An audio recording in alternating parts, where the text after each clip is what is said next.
Well, recently, as about a month ago, my Land Cruiser caught fire, but I got the battery cables from Mark. And I don't want to butcher your last name, but I'll leave the description, or leave the email address in the description, and also I'll probably put it down right here, somewhere in that area. But I did replace the battery cables because these were the ones that they weren't the original battery cables, but if you can see, they're not in the best condition, especially the ground wire, by the way. And Land Cruisers don't have a negative. Well, it says negative, but it's really ground to the frame and engine and the starter motor. But as you can tell, the plastic is brittle. It's coming apart. This one goes directly to the battery. So I saw on, was it Project Wrong Way? Guy, I don't know his last name. He's in California. His name is Ben. He's working on an FJ40 himself. I think he's working on a 70 or 73. He's rebuilding it, and he actually just bought a FJ60. And before that, I saw a video, and he bought these battery cables. And they're really thick. They're like, pretty much like guy wires for antennas. And I was like, well, you know what? I had some issues like starting every once in a while when I start my Land Cruiser. I kind of it'll go click, then and if I release and go back again, it'll start up.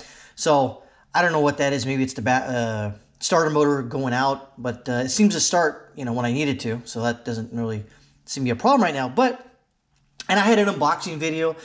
Unfortunately, out there especially for Mark, my phone pooped out on me, so I had to get a new phone, and that video was on that phone, and I couldn't retrieve it. So I dare say I apologize, but it is what it is. But what I can tell you, and I'll show you here in a second, I like the battery cables. I have no negatives for the battery cables. Now I could say that maybe a concern, but it's not really even a concern. They're really hard to move, but they're not. They're really thick, and they're really good for an upgrade. For instance, if you're going to go to an FJ60 starter that you put on a 2F motor, you can do it.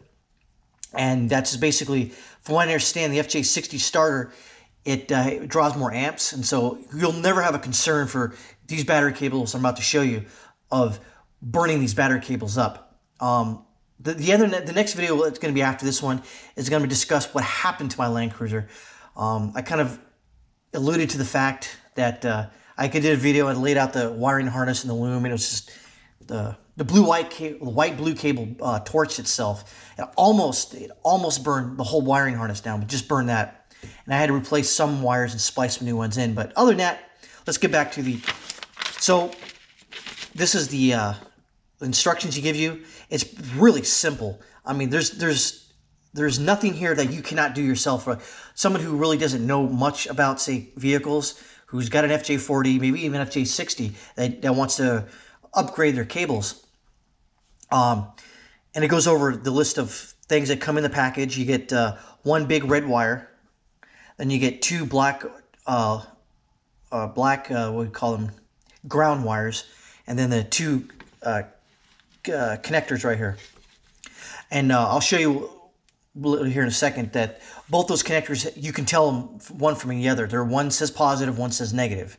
Or for a Land Cruiser, it's ground. And it gives you installation instructions. I won't go over that. It's pretty self-explanatory. The only thing I could say, wish this picture was in color, but again, these instructions are extremely self-explanatory. You can't go wrong. You're not going to hook the black cable up to the negative to the starter solenoid or whatever. It's just not going to happen unless, I don't know, you're blind or something. Then that's a whole different story. It's like why you're working on a car if you're in fact completely 100% blind. Anywho, but yeah, these things are really cool, and I'll show you. I'll bring this battery cable over here to show you what I mean. So let's see. Yeah, I'm gonna lay this red cable next to that. As you can see, this one is probably half size bigger, and it's shrouded. See, if you see this battery cable, like when you buy, say, from like AutoZone or Napa or something like that, it's just plastic and then the copper wiring. This has a nylon coating over this coating, and it's really thick. And I'm going to show you real quick. I don't have to tie these wires, these cables down. They're not going anywhere. They're not going to flip. They're not going to move anywhere. They're staying right there. And then once you bend them to the way you want to, they're going to stay like that. And for me, I had to, this is a safety measure now for obvious reasons, because why my Land Cruiser when it caught fire is because I didn't have an inline fusible link. And well, now I do. And I don't remember if these protective covers are you have to buy them separately. But for instance, in this particular instance, it's a little loose on there. Not a big overly concern because it's not going to fly off. But I'll show you the ground side, and with the cover over it, it's just not going to go anywhere because you got two thick wires coming off of it, and it's pretty much going to stay. Now, the way this thing is different, how you hook it up, because before, I can't really show you because it's kind of dark down there, but the black wire came off the bottom bolt of the starter, went to the frame, and went to the frame all the way up to here. Now, you hook them up differently. Since the negative or the ground side is to the frame and then pretty much the engine in all intents and purposes, now I hook it directly to the engine right here. This wire comes all the way up to here, where it says negative, and then from the negative, this side comes off this side all the way down to, I don't know if you can see that down there, maybe, perhaps. Believe me, it's down there. I just painted it black recently. So either you can hook it there, or you could hook it right there at the battery box. I chose this because it was free and open. I didn't feel like popping that bolt out just in case it was rusted in there or something like that. But these cables are thick. They're never going to come and meet the fan at all. They ain't going anywhere. I mean, if you look at it, that is not going anywhere. I spent, I think, $115, and you're probably going to say, well, I could do it cheaper. Well, you can go ahead and do it cheaper, but I look at it this way. These things, Mark does it out of his garage. He makes them himself. I'm pretty sure that if you email him and you're like, hey, I got this application, I want to have a longer black cable, I want a shorter one, whatever, I'm pretty sure he'll do it for you. You just have to ask. I don't see why he, perhaps, I'm not sure if he wouldn't do it or not, but I'm pretty sure he would. I don't see why he wouldn't. But the hardware, I'm impressed because I'm going to show you real quick. So here's the old negative or ground side of the battery. See how this bolt is bent already? And it's just not in, best condition. It's not, it did its job, but eventually it will break. I mean, it's loose right there. See that? It's real loose. This, I mean, I recently just taken the battery out, and so that's why it's kind of, like that. But I could tighten it down some more. On this side, these bolts are, they look pretty high grade, I guess. This is a 9/16. I don't know, but that's in metric. This one is, I think, 5/8, maybe a little less. But I think they're stainless steel, or maybe even zinc coated. These cables right here, they're shrink wrapped up here, so you can't, unlike this where I don't know how you'd shrink wrap that, maybe over top of it, all of it. But if you look at this wire is even smaller than the red battery cable, and I'm overly impressed with this. Here, I'll show you in a second. I'll start my Land Cruiser up. Just for a second, I'm going to close garage, so I don't want to die of carbon monoxide poisoning yet.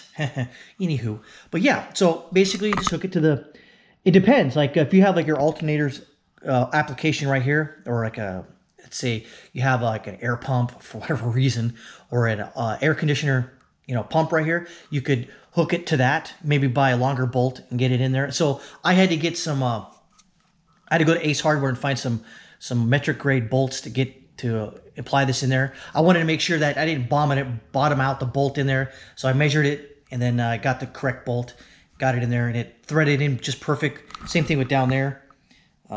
Threaded the bolt in there just fine. Actually, I cleaned the threads out, threaded in just fine. No issues. So far, after I've started my Land Cruiser up, it works. The vehicle starts every time, all the time. 80% of the time. No kidding. It starts 100% of the time. No issues whatsoever. So let's go ahead and start this thing. And let's see. Just for a second, and there's my list of crap I need to do. Go ahead and start this. It's gonna get a little dark in here, but that's fine. Yeah. All right. I have to do this with my left hand. Make sure the sucker's not in here. She is not.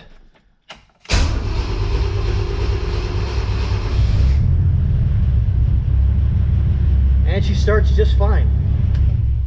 Nothing burned down, nothing blew up, which is good compared to the month ago when it did that. But yeah, again, I'll leave the leave Mark's address in the description of this video.